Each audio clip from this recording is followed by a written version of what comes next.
Hello, fellow travelers. Welcome to Fate's Wide Wheel. I am your host, Sam Fain, and I am joined by JJ Lindell. And this time out, we are talking about Off the Cuff, episode 209 of Quantum Leap, the revival series.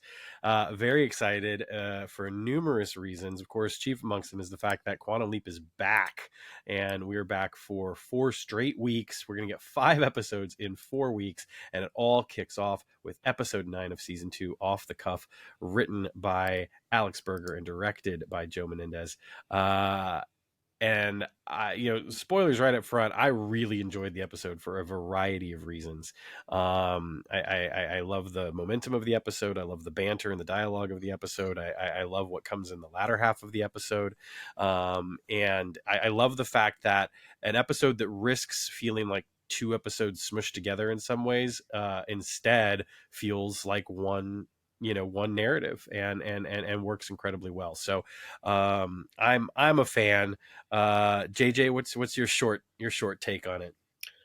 I think this episode hits that sweet spot for me of Revival Quantum Leap because it felt like an episode from the original series in terms of the leap and the way it played out and the twists and the turns.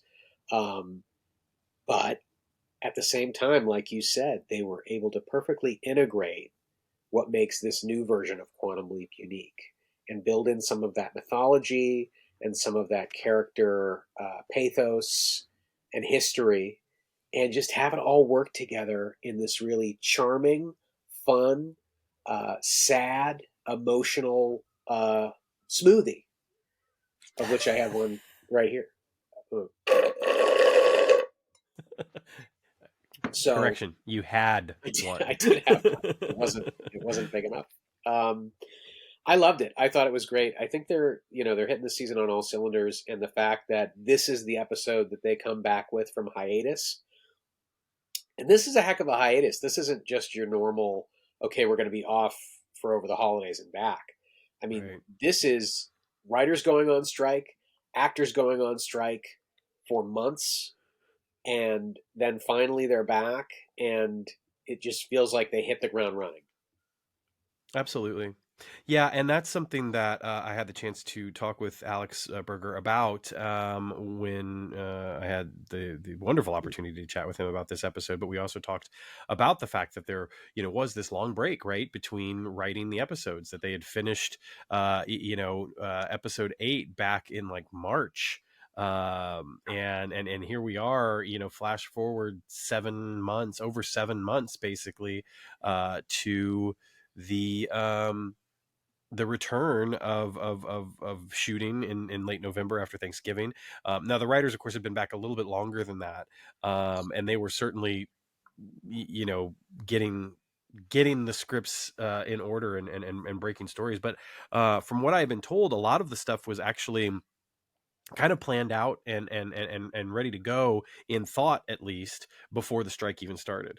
So they hadn't written anything, but that they had an idea of where they were going, which I think also shows, because it doesn't feel separate miraculously from the first 8. This feels like it fits in perfectly. And I think if people were completely unaware that there had been a strike, if people were completely unaware of the time between filming Nomads and the time between filming Off the Cuff, I don't think anybody would ever be the wiser. Which is also a testament to the work that the writers' room and the production staff and everybody has done on the show. Yeah, that's really cool. I'm looking forward to hearing that interview and hearing more about Alex's perspective in the writers' room with that break. And everybody's going to hear that soon. Stay tuned in the video, right? That's right. In fact, they may actually have listened to that before they listen to this, because they will, of course, have dropped at the same time immediately following the episode. So time travel. Right. So and let me just tell you, if you hadn't been able to tell by what I'm wearing, all of the content related to this episode was filmed over one day. Just thought that was your favorite shirt. That's all.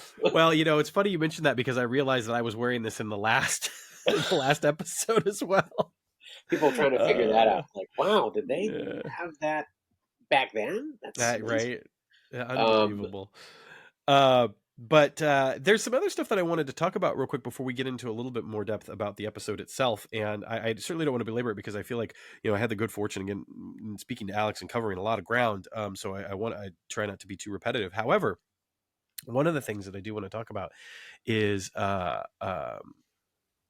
the question over the renewal of Quantum Leap and a season 3 for Quantum Leap. I will just state it again. I've said it before. I feel optimistic. Sure, there's a little caution there, but I feel very optimistic about the chances for a season 3.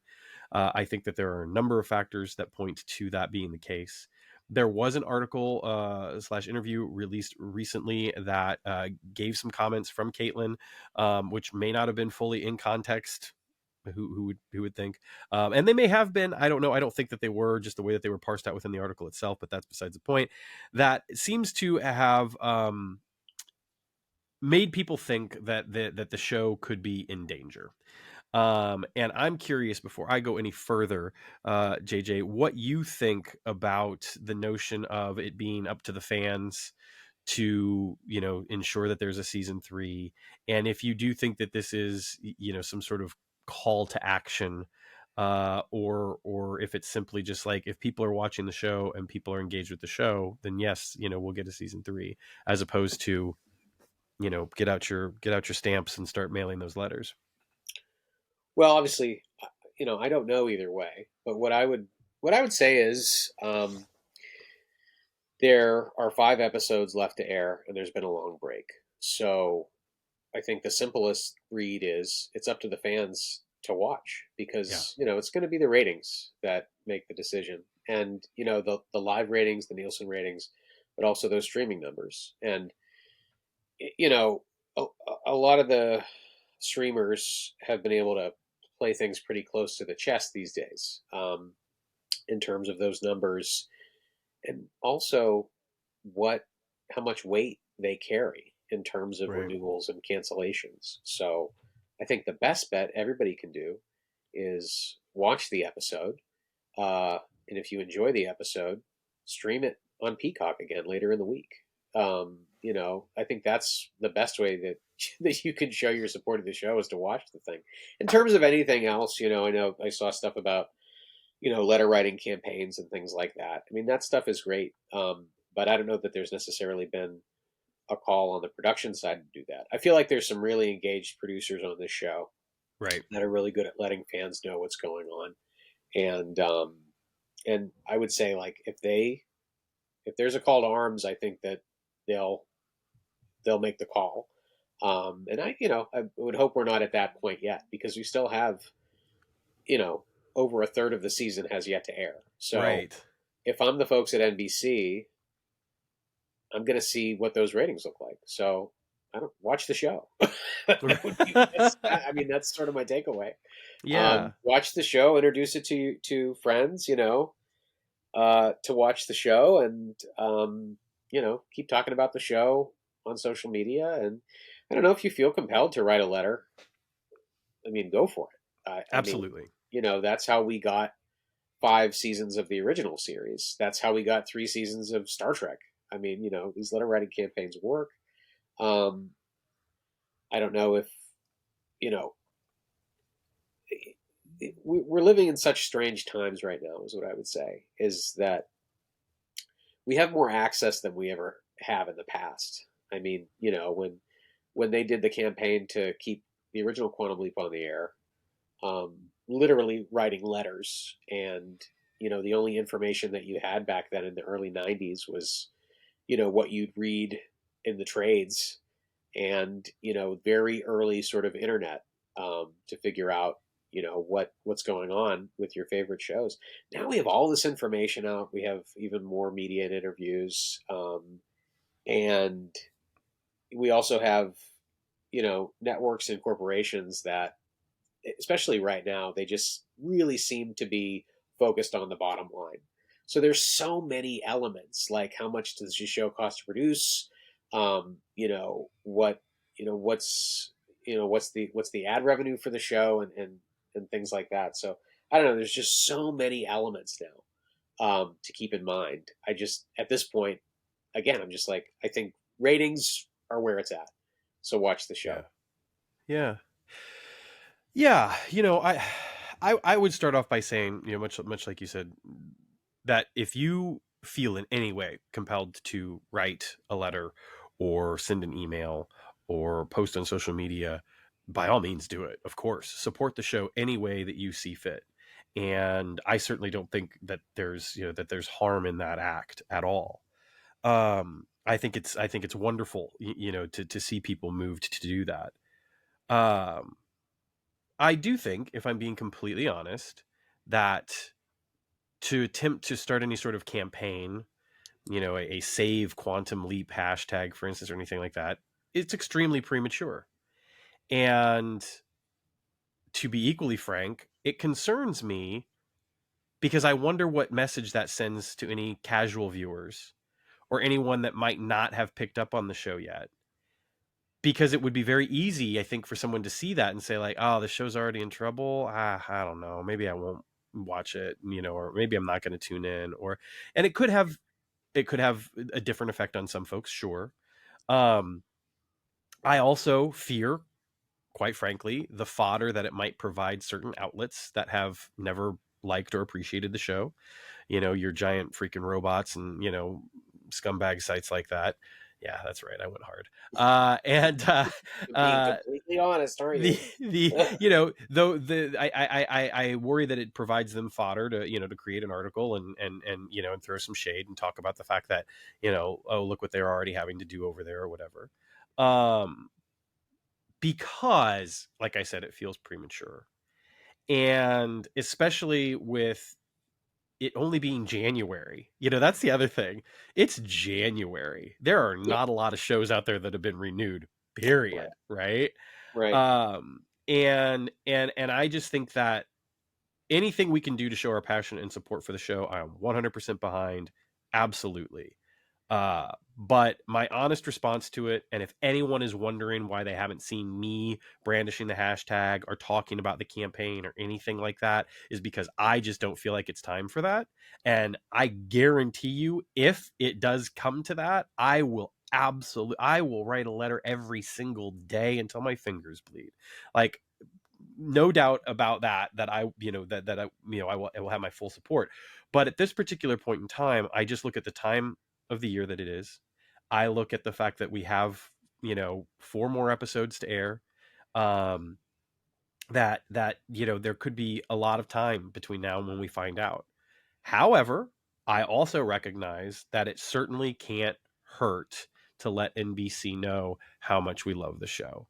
So go for it. Do it. Yes. I'm not there yet, but when I get there, I promise you'll know. And I can only hope that, based off of some of the things that I have heard and based off of some of the things that I have been able to gather, that the show's chances for renewal are good. Is it a sure thing? No. But it's also not a sure thing the other way. And that's why I feel like there's no signs that the show is in trouble. In fact, one thing that I may or may not be able or allowed to say, but I'm going to say it anyway, and if I get my hand slapped, so be it. But one thing I can even tell people right now that is not out there is the fact that the set was left standing, and they finished shooting on the headquarters set over a week ago, like 10 days ago. Now, that doesn't mean that NBC won't put an order in to dismantle the set next week, but it's usually a pretty good sign when they don't start taking your set apart as soon as you're done with it, because time and money goes into keeping those things up, and you're taking up space for something else you could be getting in. So the fact that the set's still standing, the fact that that reception and buzz, even inside, seems to be positive all around, I just think that, like, let's pump the brakes and see what happens over the next couple of weeks and see what the ratings are like, and watch the show, stream the show. And by all means, if you're going to write your letter, send in your postcard, do whatever you want. I would never speak against that, because it is showing support for the show. I just don't necessarily think we're there yet as far as needing to, all steam ahead. Yeah, I think that's a pretty even keeled thought process, even with the scumbag stuff. Pretty even keeled, and and I would point out I was being one generous. last thing. one last thing I'd point out is that the season 2 renewal took place in very unique circumstances. Yes. You had a network that saw a strike on the horizon. They wanted to create as much content, as much episodes prior to a strike taking place that they could.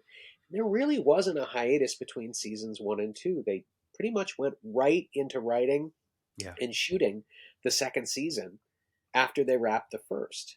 And so, from the cast and crew perspective, this is sort of their first traditional break that Yeah. they've had. You can almost think of season 1 and season 2 as two halves of one very long production block. And so that's going to make circumstances very different this time around for the fans who got kind of used to the idea of, oh wow, season 1 isn't even done shooting, and we've already got the renewal. And then also for the cast and crew, I can't speak for Caitlin, of course, but this is they've wrapped. They're stepping away. They know they're stepping away for a little while, regardless of whether they're going to go back for season 3. And so that's a different feeling too. So of course they're hoping that there's going to be another season, and they could be optimistic, but you're still going to step away. There's still going to be this little break here. So a break is just that. Yeah. It's just a break. Yeah. Every show does it. Every network show has a break in production between seasons. It's not a cause for alarm just because there hasn't been a renewal. So it's my speaking of breaks, I will throw this out there too. One of the things that's so fascinating, not only about, of course, the transition from season 1 directly into season 2. Alex mentioned earlier that they had like some people, not everybody, but some people got like a week or two between season 1 wrapping and season 2 starting. But most people were working on season 2 as season 1 was still wrapping. that Like is not normal. No, Judgment Day is being Yes. filmed, and they are already working on season 2. So and yeah, I mean, that kind of pace and that just keeping the wheels going in that manner is pretty remarkable. What's even more remarkable is that now that they've come back from the strikes and they are filming these episodes, well, they've wrapped, they're done, they finished filming on Friday or Thursday. It's been a long week, y'all. So anyway, now that they've wrapped season 2, the thing that's incredible, and JJ, I think we can both speak to this, having access to the screeners, is that the 209 screener, I believe, was ready to go, a couple of weeks ago, but the screener itself didn't drop until last, what was it, Tuesday or Wednesday? I think it was Tuesday night. Okay, yeah, Tuesday night. So, which is great. And then the thing that I found out, apparently they were still mixing 210 last week. Wow. Okay. So that tells you about this kind of breakneck pace and the amount of work to be done, and how they're, it was picture locked for a while, 210 was, but apparently the mix was not complete until last week, and that's going to hold true for the rest of the season, to the point where I am genuinely questioning if we're going to get a screener for the finale. We might get one for 212, which airs immediately before the finale because it's the 2-episode night. But I wonder if we're going to actually get a screener for the finale. And if we do, if it's going to be the finished product. I wouldn't be surprised if we get something that has some differences from what airs, and which has happened, I believe, at least twice before. I believe that happened with the premiere episode, the first episode of the series, and I believe it also happened with Ben Interrupted. Both of those episodes had some incomplete stuff in them, or some changes between what we got and then what was aired. So it's not out of the question that would happen, but I mean, yeah, just thinking about the window of time that they have to finish everything up, to get the press screeners out there, to then get the episode to air, to do any press for these episodes, etc. Yeah, it is no breaks, just Yeah. no breaks to be had. Yeah. Network television. It's amazing. It is. And yeah, I'm just, if we don't get to see the episodes, a couple days early, as we sometimes do with the screeners, that's okay. I'll be making posters either way. Either having not seen the episodes, or maybe just releasing them right after air, which is what I'll often do. But Yeah. Yeah, it's exciting. It's It's an very exciting exciting. time. Yeah. I mean, I am so thrilled, and I think that, you know, Off the Cuff does such a wonderful job of drawing us back in, you know, just syncing up perfectly with what's come before in season 2 and really opening doors to what I can only imagine are going to be, I mean, a jam-packed thrill ride, I suppose, just Right. to, you know, to coin a phrase for these following 4 episodes, because there's some big stuff that happens, especially at the tail end of this episode, that just busts things, I think, wide open for storytelling possibilities, Yeah. especially with the ongoing narrative that we've been getting. So let's talk a little bit more in depth about Off the Cuff. Actually, the episode, of course, starts off with Ben leaping in, and he's handcuffed to somebody else behind the wheel of a car. Ben's behind the wheel of the car, that is. And Right. it doesn't take us very long to figure out that we're getting, you know, that kind of like bounty hunter Right. on the run, you know, buddy kind of movie, Yes. akin to something like a Midnight Run or whatnot. And a lot of this has to do with David Rogers, who plays Kevin, our kind of our main guest star, uh, and of course Ray being superb as always. But right away, I just feel like the tone is set so perfectly, the dialogue sparkles so well, and there's such a wonderful pace to everything. It's hard to not be engaged and drawn in. What were your thoughts on the beginning of the episode? I thought of A Hunting We Will Go, um, Totally. from the start, which is a fun classic episode, from the original series. Yeah, I loved, the repartee. Again, it just felt really effortless, and something that, like A Hunting We Will Go and those types of episodes from the original series had going for it is that they had that pace, and they had, I guess it's kind of like a sing song quality to the dialogue, Yeah. and it carries you from scene to scene, um, between the bombacity of the characters that we're meeting on the leap, and the leapers need to put together information quickly and deal with a lot of adversity very fast. And that's what I really liked about the opening of this episode, is that Yeah. things just keep hitting Ben, and he's trying to pick up this information. And like I put on the tag of the poster, he's left into this bounty hunter. He's been shot at. He's been, trapped in a car. He's thrown from a bus. Like, all of these things happen to him, mostly before the title card comes up.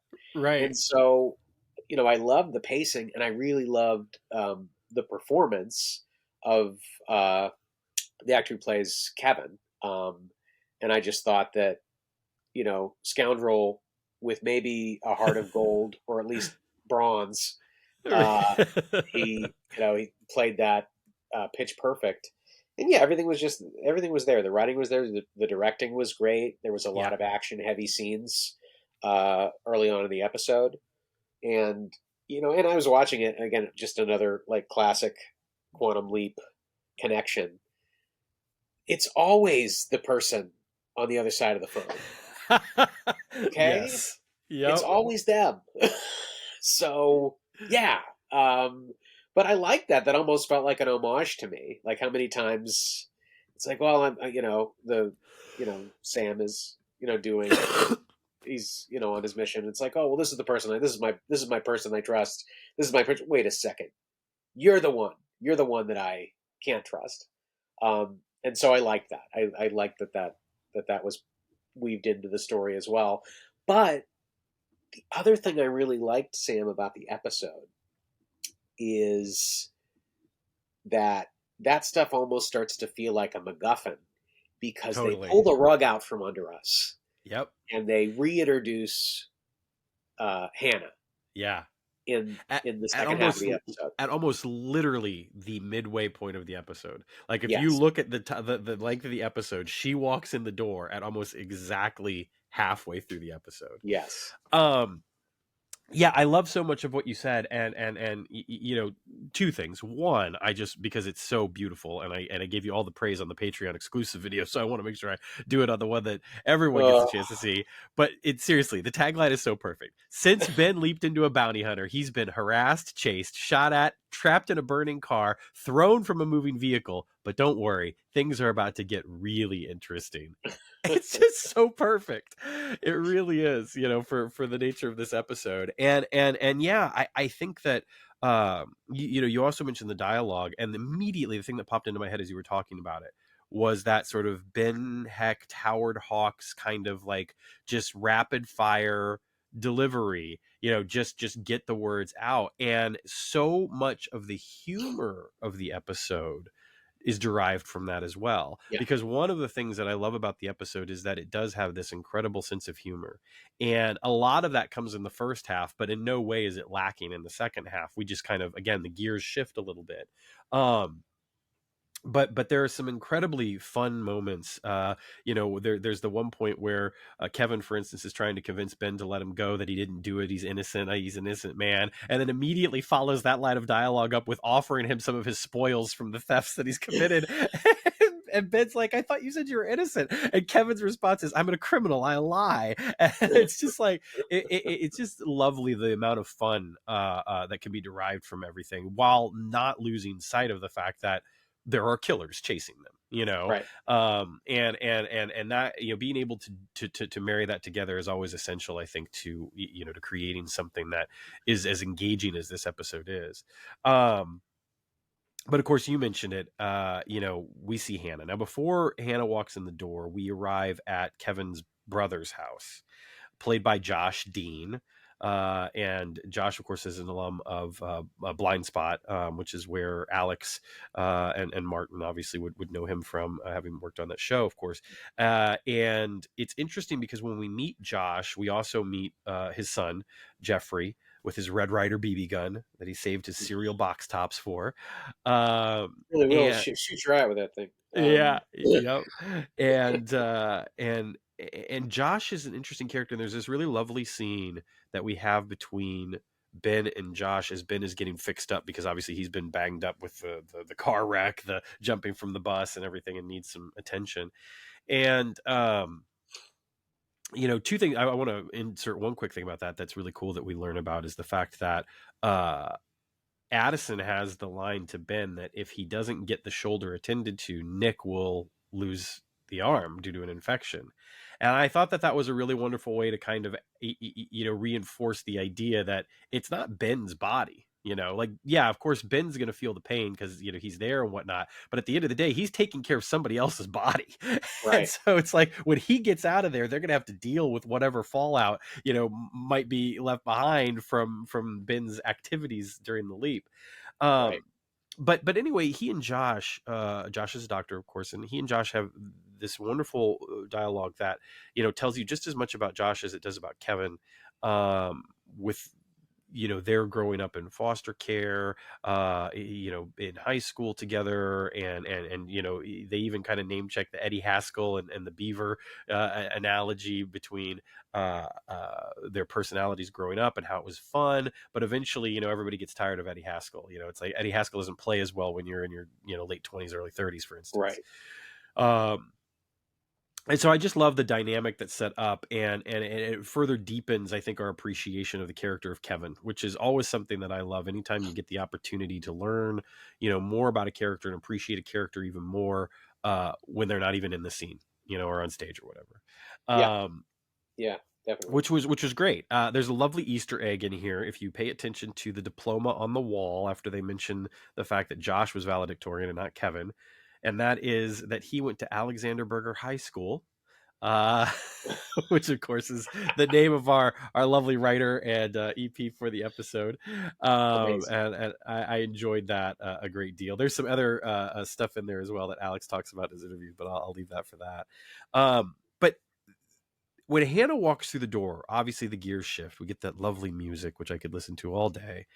And the thing that, again, is kind of miraculous is that the episode doesn't lose sight of what it set up. Like, it doesn't lose sight of the MacGuffin in a way, right? Right. Like, yes, it You know, becomes it's why about.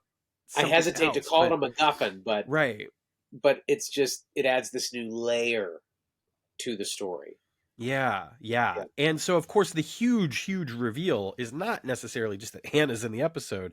It's that Hannah's married and has a son. Whoa. And Amazing.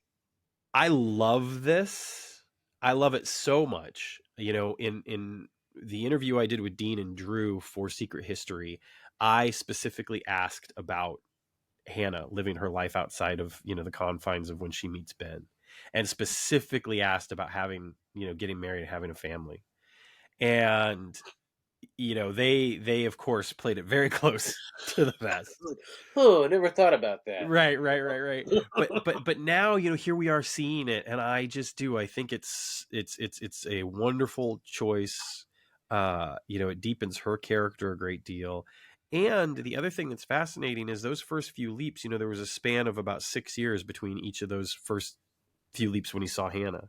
And now it's been 9 years. Yeah.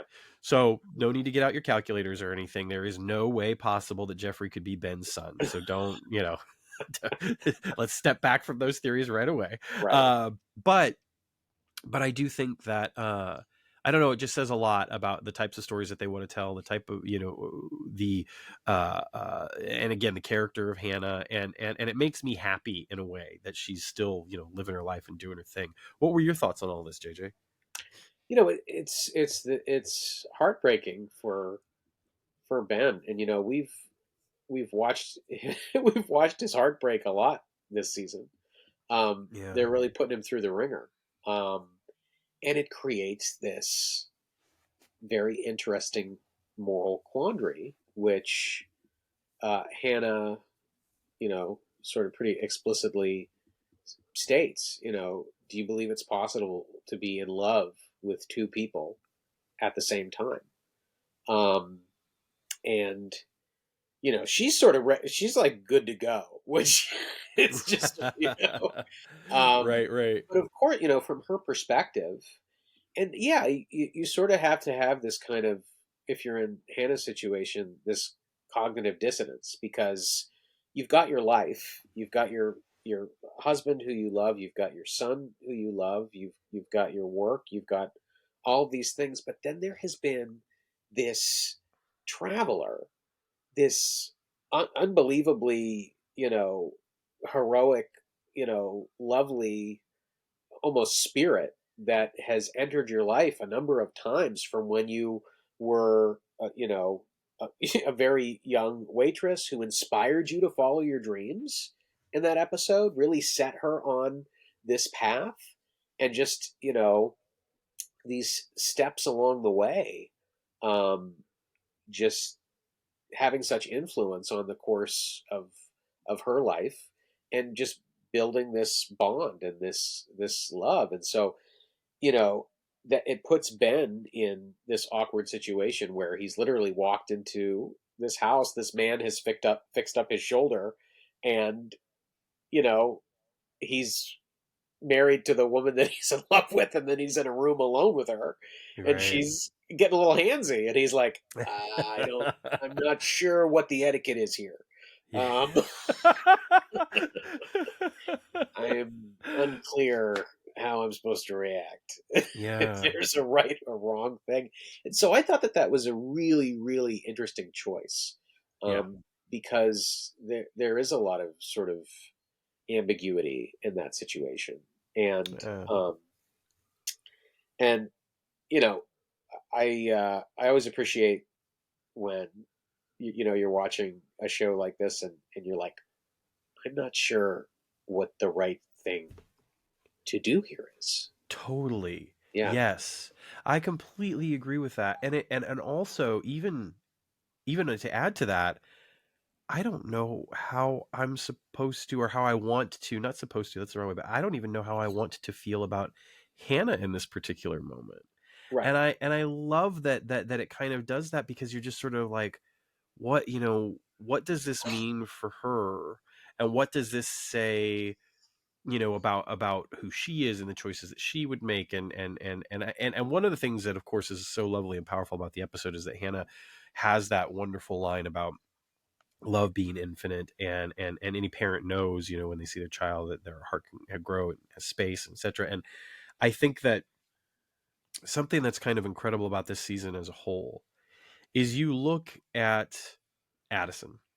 There's no doubt in, I think, anyone's mind that Addison loves Ben, but she loves Tom too. And there's nothing wrong with that, right? Yeah. And you look at Ben at the position that he was in, certainly in Nomads. Ben still loves Addison, right? Hmm. But he also loves Hannah. I'll take it a couple of steps further. Look at Tom. Tom loves Addison, clearly, you know, wants to marry her. Tom also still clearly loves his dead wife. Yeah. Yeah. And I think that in some ways that Tom is really the clearest picture of this, right? Like his love for Addison in no way negates the love that he has for his former wife, right? Yeah. It in no way negate, and his love for his former wife in no way negates the love that he has for Addison. And the idea is, it's like, yes, of course we can love more than one person. You Hmm. know, I mean, what a shame if we couldn't, right? What a shame if somebody was married to someone and they passed away when they were young, and now you went the rest of your life without ever loving anyone else. Like that was your one shot and that's it.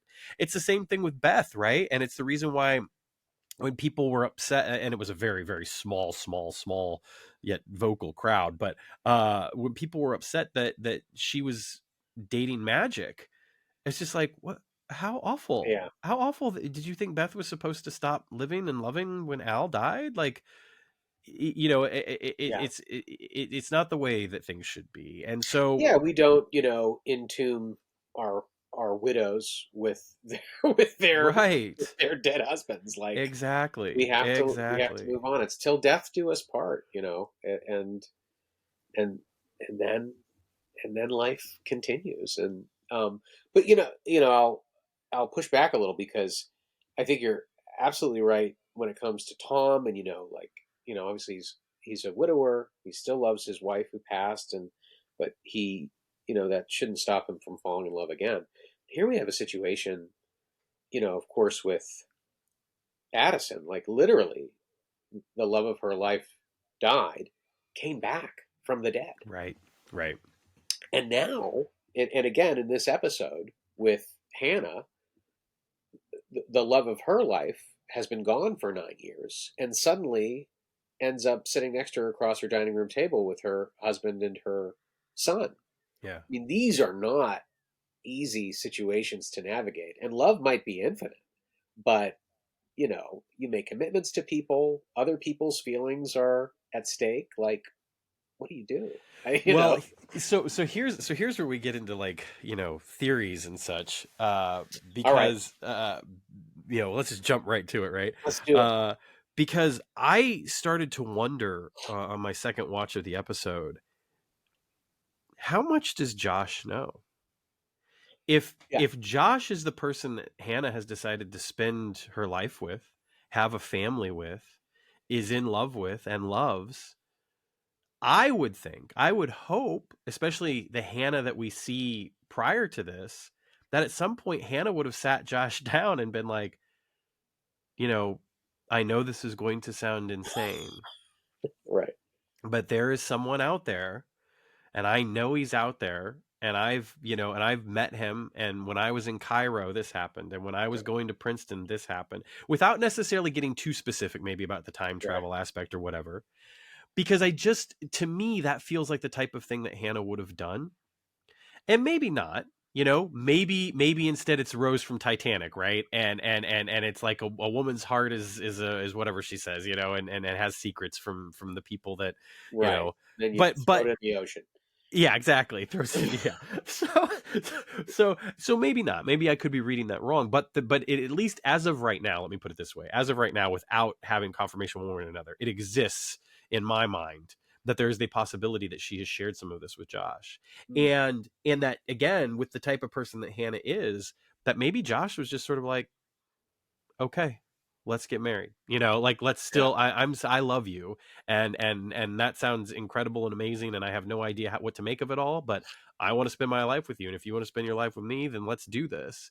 um So who knows? But I absolutely, yes. I mean, I get where you're coming from with that, and again, it's the reason why that scene where they where Hannah, you know, tried to kiss Ben and Ben stopped her. It does make me kind of go like, oh God, yeah, that okay.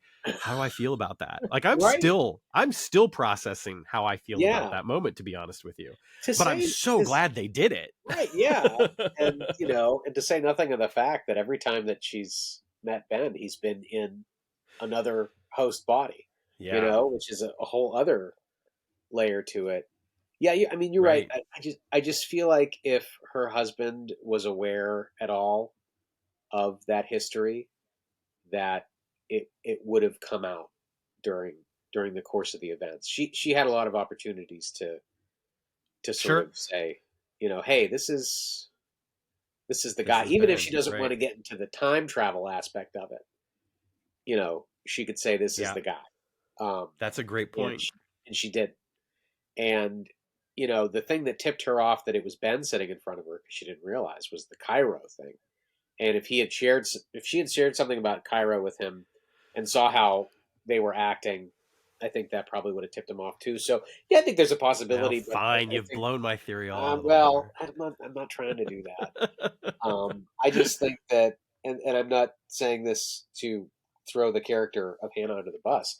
I think that that's a tough ask for someone. And remember, this is not a conversation that you're having in in 2024.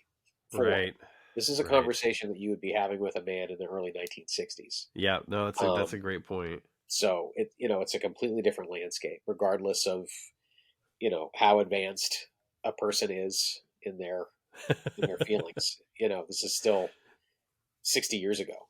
Um, Yeah, so give her a pass. I do. Right, right, right. I do think I do think, regardless of whether or not she had yet told Josh, I do think that the notion of her telling Josh is in play. Sure, You yeah, know what I absolutely, mean? yeah. And it'll be interesting to see how it develops. So just briefly touch on a couple of other elements of the episode, because I do want to talk a little bit more about potential directions that they could go following this episode. Of course, like you said earlier, you know, the woman on the other end of the phone is, of course, our big Right. bad, and she's coming with her goons to Don't get believe them. Kevin. Don't keep giving her your location. Um, Right. Now, one of the spectacular things that happens here, of course, is, first of all, we learn that you know, Jeffrey and Hannah are building like a hydroelectric fusion device, basically, in their you right. know, in their spare time, which is awesome. That Jeffrey naturally, you know, with his parents being who they are, the dean of the medical school at Rutgers, and of course the chair of the physics department at Princeton, which is Hannah. He's probably going to have the aptitude to be, you know, a bright boy, and it certainly seems to be the case. Um, you know, at 7 years old, he's already picking up on like some complex scientific principles. And and one of the things that's lovely is that we get this you know, kind of MacGyver moment as Hannah and Ben figure out, you know, hatch their plot to hopefully stop the bad guys. And I just love the fact that they're using, you know, their scientific genius here to come up with something, and that it's not just, you know, guns blazing from the Yes. get go. You know, we still get some fisticuffs, obviously, but that it's about more than that. And I really enjoyed that. What do you think of the way that they kind of hatched their Home Alone advanced project? Well, my favorite aspect of that scene was Kevin, who the whole time is like, "What? What? Are you? Do you guys know each other? Are you sure? Are you Yeah. sure you don't know each other from before? Because you're seeming very familiar with each other." Yes. Yes. So again, this aspect of the episode where they can be doing these serious things, they're in this serious situation, but they can still find a way to weave in that, that humor and that charm. Like, Yeah. it just knocked it out of the park for me. And I love the science behind it because again, that's something that I think the original series brought in spades, where you would have Totally. Sam in these situations where he had to science himself out of a situation. And so it was nice to see that. And with the added benefit of having, a partner in crime that's in the know, that is not a hologram. was pretty Right. cool. Right. And yeah, I thought that whole sequence was great, and the fact that you get, the scoundrel to play the hero in the end. Right. It's up to him to sort of save them and save his own skin. So I just really loved how Yeah. that climax played out. Um, and I thought it was well shot, and uh, yeah, I mean, I've got no notes. I mean, like, it's not that I'm one to pick apart, media Right. anyway, but I really enjoyed it. It was one of those episodes where I was happy how it ended, but I was sad that it ended when it did because I wanted more. Yeah.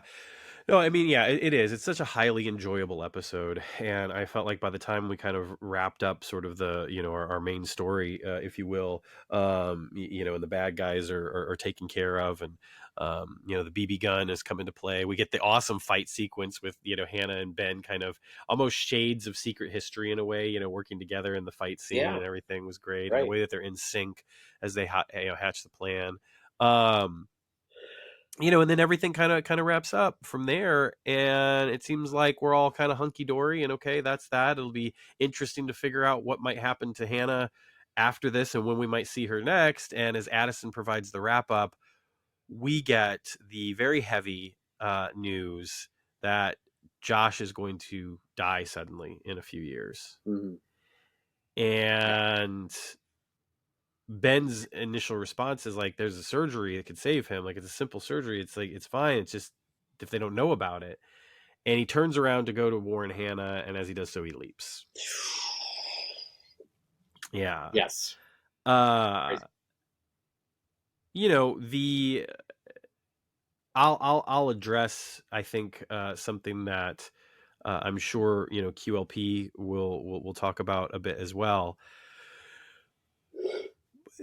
I think there had been a gentle warning from some folks to some of the those of us that are kind of hooked into the show, and certainly that knew Matt, that there would be something coming that could feel kind of eerily familiar and difficult. And so the thought has definitely crossed the minds of multiple people. So if you're listening to this and you watch the episode and you had that thought, it's that, I mean, that is something to kind of gird yourself for a bit, I suppose, because the storyline is in play, to say the very least. um and the sudden passing of someone, especially that was so close to a lot of us, and now kind of paralleling in some ways what's happening in the show. So take care of yourselves. But speaking to the show specifically, um I mean, the way that this opens up the narrative going forward, and our ongoing narrative specifically, I mean, everything has been set up so well to to tell a truly incredible story. And when you look back at kind of just the tapestry of season 2 anyway, from the beginning with the time jump, the relationship difficulties between Ben and Addison, the introduction of Hannah, I mean, everything, the way that all of the pieces have been put into play, I, it feels like a monumental moment for the show, and it creates such an interesting dilemma for Ben. Yes. Yeah. And I I am just I am on the edge of my seat to find out where the story goes from here. Um I have some theories. Oh yeah. Specifically about the possibility of Jeffrey being Rachel's boss in the current time, if you will, or technically future time. And Jeffrey being Rachel's boss for the very specific purpose and spying on this time travel project because uh he knows enough about Ben and knows enough about Project Quantum Leap to want to do something about his dad.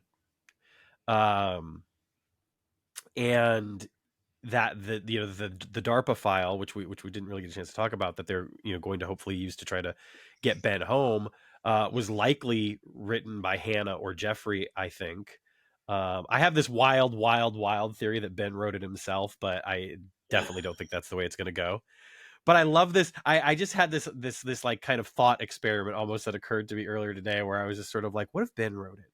What if Ben was like just stuck in DC for like 5 years and just, couldn't leap because he couldn't figure out what his mission was or whatever. And so he just kind of went about living a life, having a life, and worked for DARPA and ended up, writing this string of code in the hopes that maybe one day, somebody would find it, or, it's like, well, nobody else is going to be able to bring me home. Maybe I can figure it out. I've got all the time in the world now, because he thinks he's never going to leave. And then something happens and he gets his mission and he leaves. And I was just like, that would be Yeah, kind of neat, Now that's yeah, not what it is, but to be fair, I mean, that was just where my brain went for a while. yeah. Um, And that's kind of the original yeah, premise of Quantum Leap, which was the fact that I think they say it in the pilot. It's like, ironically, Sam, the person that's most likely to figure out a way to bring you home is you, and your brain yeah, is Swiss cheesed. So what do we do?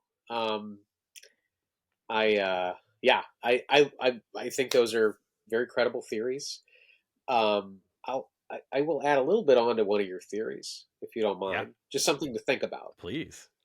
Um, so the idea of Hannah's son being involved in, or being Rachel's boss, trying to get info from Quantum Leap, maybe with the intent to change history, like you were alluding to. His father passes suddenly. Um, I was thinking, if that were to happen, if if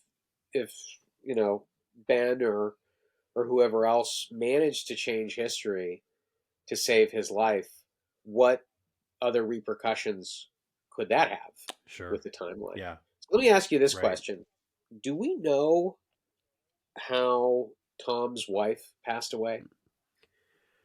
She had cancer. Wouldn't it be interesting if a medical doctor in that area had been alive around that time, who Oh had my passed of a sudden God. heart attack, that possibly could have created some treatment that would prevent that death? Just a thought. God damn. That's great. That's I don't great. know. It's Yeah, just a thought that occurred to so me. I'll throw this out here, kind of in connection to that. One of the things that I know a lot of people were kind of murmuring about when Hannah was initially introduced was the idea that Hannah would, in some way, would either be Rachel's boss or would influence the project in the future or something like that. But of course, the thing that I would say, kind of like sensitively point out on occasion, and I even did it on the show a couple times, is like, she'd be like 100 years old, so I Right. don't really think she's going to have a whole lot. But then, of course, the idea was, is it's like, well, now we have someone, though, that wouldn't be 100 years old, Yeah. right? Now we have Yes. somebody who's going to be like 60, obviously in a position to own his own, scientific research company of some fashion or something. So like, it's again, the addition of Jeffrey is just such a wonderful idea, and I think opens things up and possibilities up. And regardless of any of these theories are right, like that doesn't matter. What matters to me is the fact that they have got us talking, right? I mean, Yeah. they have Absolutely. got us Right. talking and thinking and engaged with this storyline, and that is due because of the way that everything has been set up and all these pieces that have been put on the board since the very beginning of season 2. And I have a feeling, if I may be so bold, to say that I have a feeling that once we wrap things up, it is going to be worth our time to go back and rewatch this season from the beginning, because I have a feeling that there's going to be stuff that we didn't even know we missed until it's over. Definitely. Without a doubt. And I look forward to doing that, and hopefully on physical media as well. Hopefully, we'll get another That's right. season release on Blu-ray. Right Uh, there. Fingers crossed. Yes. Right. Yeah, I would love that opportunity, obviously to revisit on physical media, but um, it, the way that 209 leaves us is so strong, such a strong choice, and it draws us in on an emotional level, on this mental engagement of, you know, trying to kind of figure out where things are going to go, but not in the same way that season 1 did.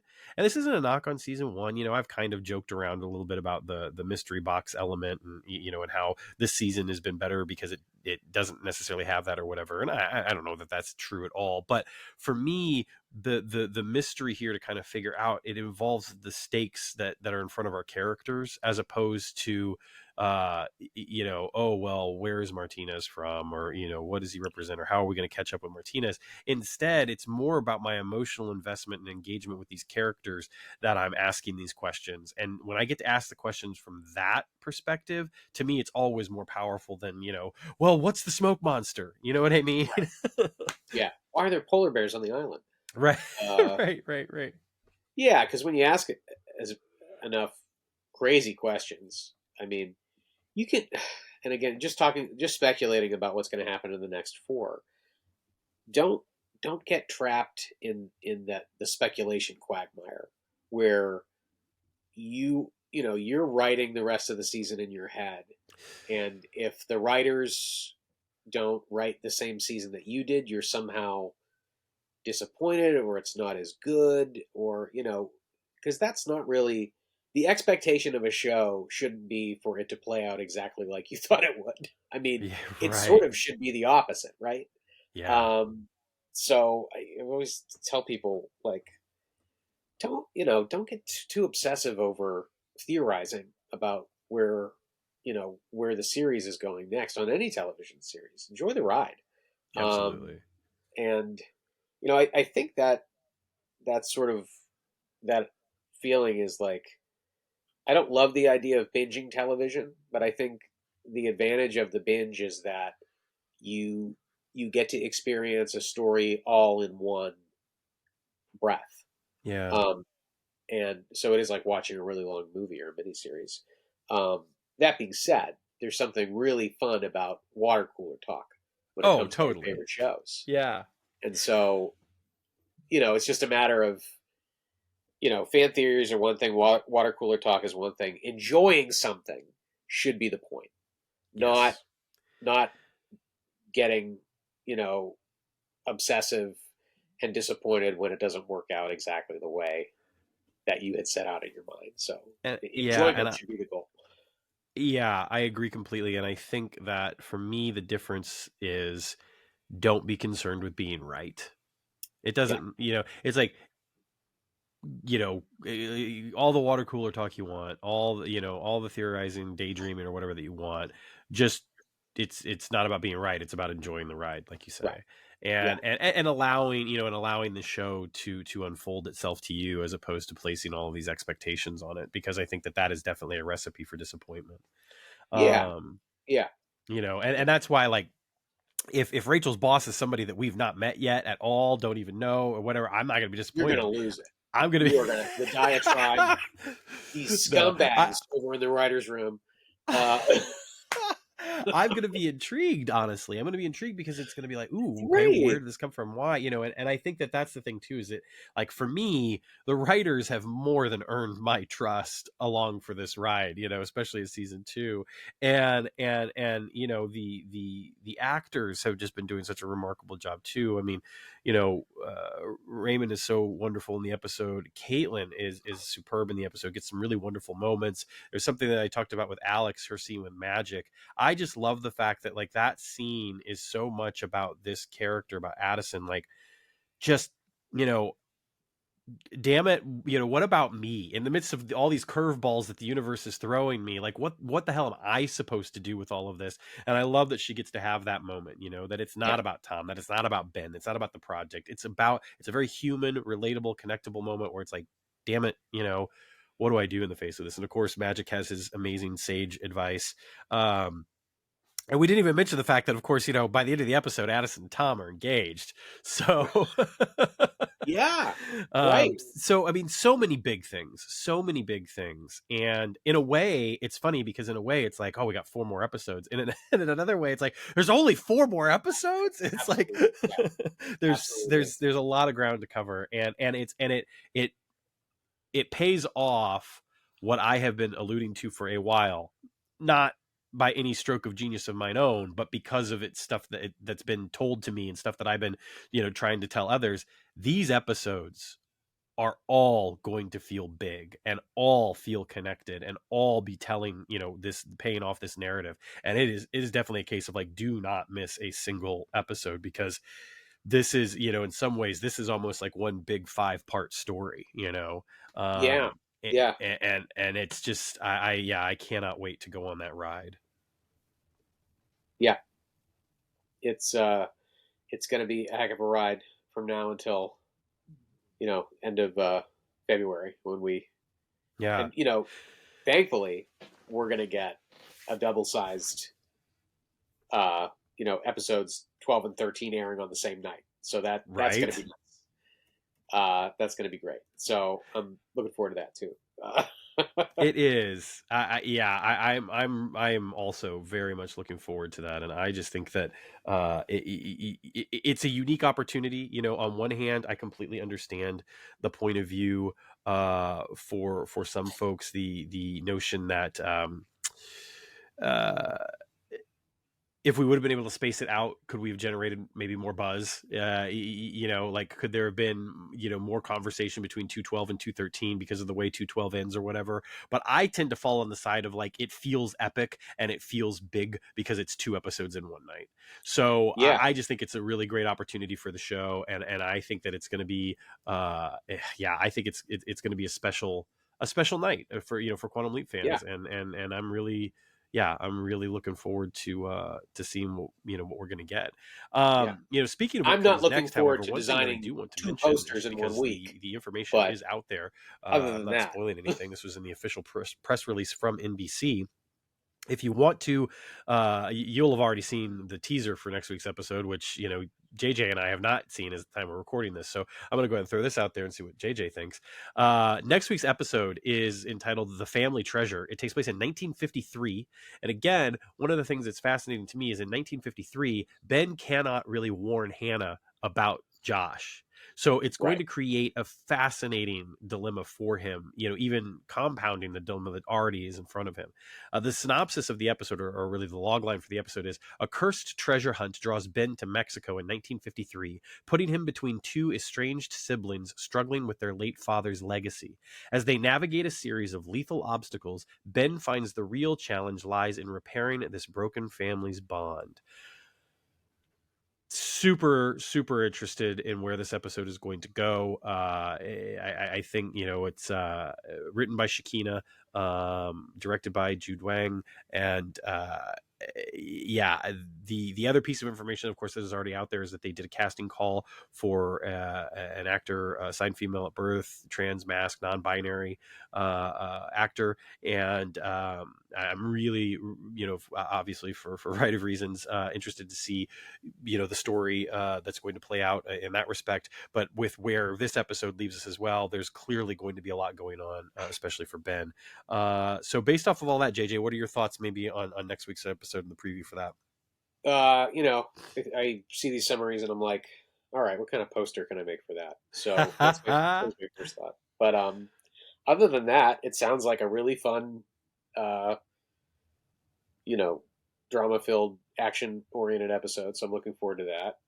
Yeah, the casting call, that's uh, that's super interesting. I wonder if that performer will be seen on the 1953 side of things or the 2020 side of things, and so that'll be cool to see. And yeah, you know, I I I do believe, just based off of the context from the casting call, that it will be the 1953 side of things, because one of the things that the casting call included as well is that the character would come out to their sisters in the episode, and that the character existed before all of those terms that I mentioned previously, like AFAB and trans, mask, and non-binary, ever I were see. even thought up.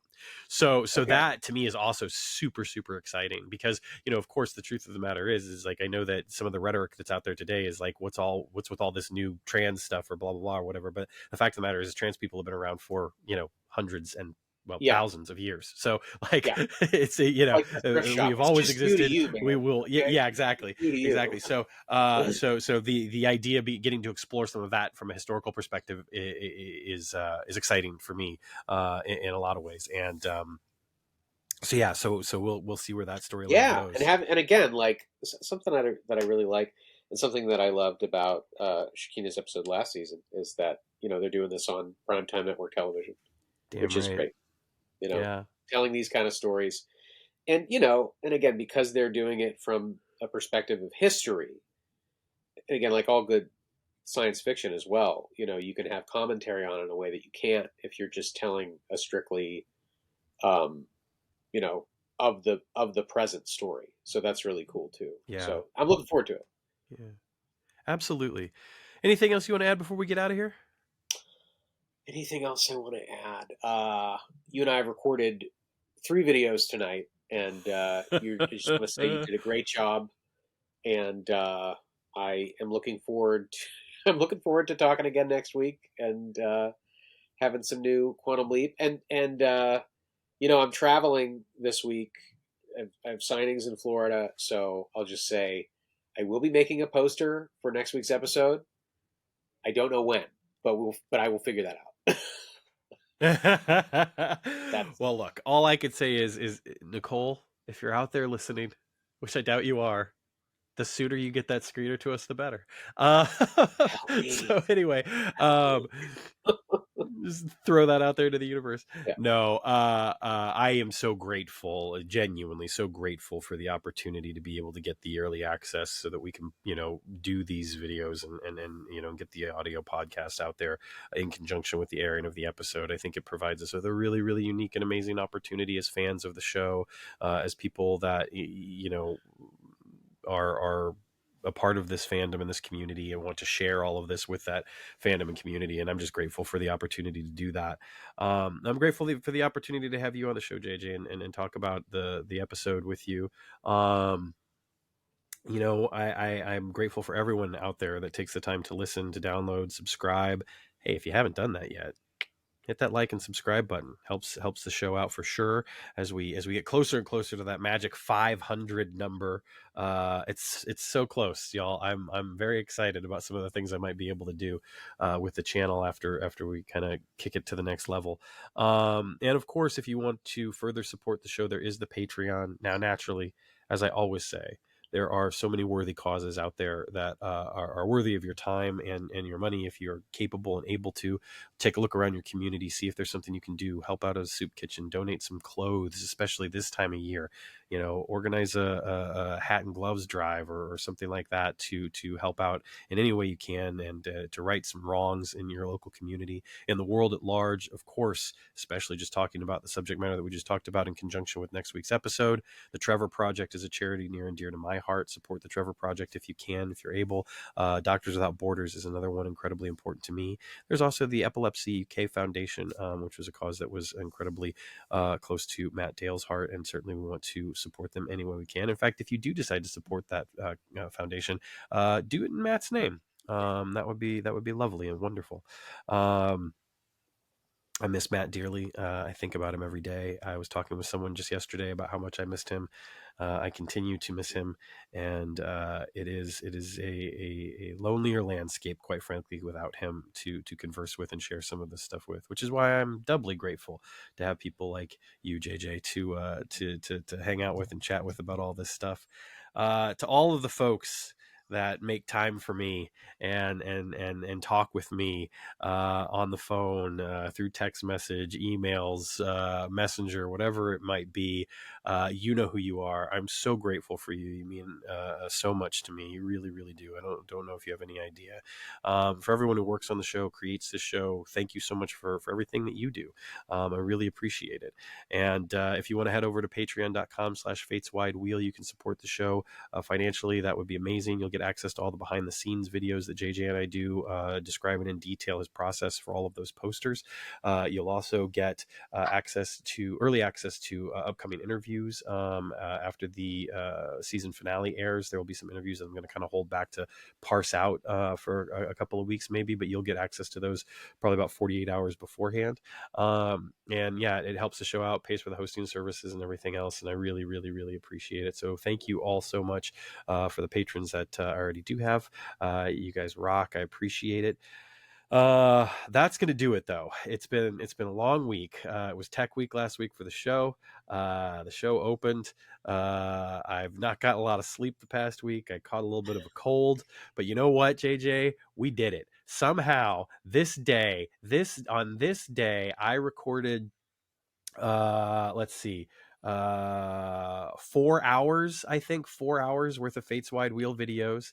I literally produced and edited and uploaded one of the videos while we were actually recording one of those videos. You're living the And I dream. am just yeah, exactly. So I am thrilled to be able to do this work. It is such a joy, and I appreciate you all so much for engaging with it and for engaging with the show. Support Quantum Leap, watch Quantum Leap, stream Quantum Leap. If you do feel compelled and moved to write a letter, by all means do it. Let them know how much you love the show.